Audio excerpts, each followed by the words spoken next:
Looking over the blower was always rewarding to Stefan.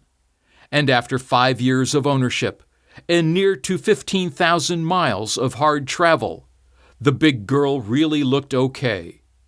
Some of the hastily applied midnight blue paint was chipping and crazing a bit, but that just gave the car an even more purposeful look. The red wheels still looked magnificent. They reminded Stefan of the wheels of a chariot. Stefan walked around the blower about once a month to give it a close inspection, like a pilot before takeoff, ensuring his equipment was in fine fettle. All seemed to be in order. The folding top was looking a bit dirty, but Stefan was loath to clean it with the dirty places he had to travel to. It would just get filthy again. Bending over, Stefan looked under the blower for any large leaks. The rear differential showed some weepage, as did the main sump, but nothing out of the ordinary. Lifting the bonnet, Stefan took in the large polished valve cover. Again, no major leaks. Tracing the cloth-wrapped wires, he also noted no major problems. He then inspected his light signaling mechanism. It still functioned well, although it had not been used as much recently, as the pigeons were a safer and more reliable means of signaling.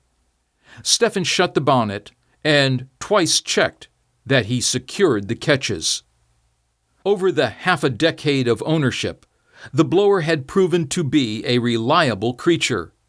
Stefan never begrudged it the repairs it required, the only major one being a rebuilding of the gearbox, occurring when a seal let go on a long run and all the oil leaked out, damaging the entire assembly. It was this that happened in the first few months of Stefan's ownership, a repair which got Stefan to start his inspections of the car to be more consistent. Other than the large rebuild of the gearbox, the blower only required a new windscreen, a rebuilding of one wheel due to hitting a large bomb crater, and minor fettling to switches and brakes. Slipping inside the Bentley, Stefan relished the comfort and customization that 5 years of ownership had accomplished. The seats fit Stefan perfectly.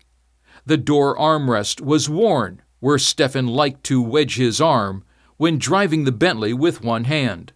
The gear lever even showed somewhere along the side that Stefan would sometimes methodically caress as he covered the stressful nighttime miles his jobs for the ARP and his mother country required.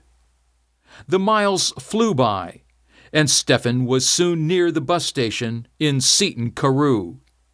This white, curved Art Deco design stood in great contrast to most of the more staid structures of this seaside village. The tall clock tower at one end of the bus station was where Stefan idled the blower. He checked his watch. The car and the tower all showed the time to be 9:35. Stefan had 10 minutes to get to the location where he could see the airplane's signal as it flew from north to south over the sea. Stefan maneuvered the blower along the coast and took up a spot not far from the eastern edge of the local golf course. It was a deserted locale, and one that had a road leading on to the end of a small spit of land.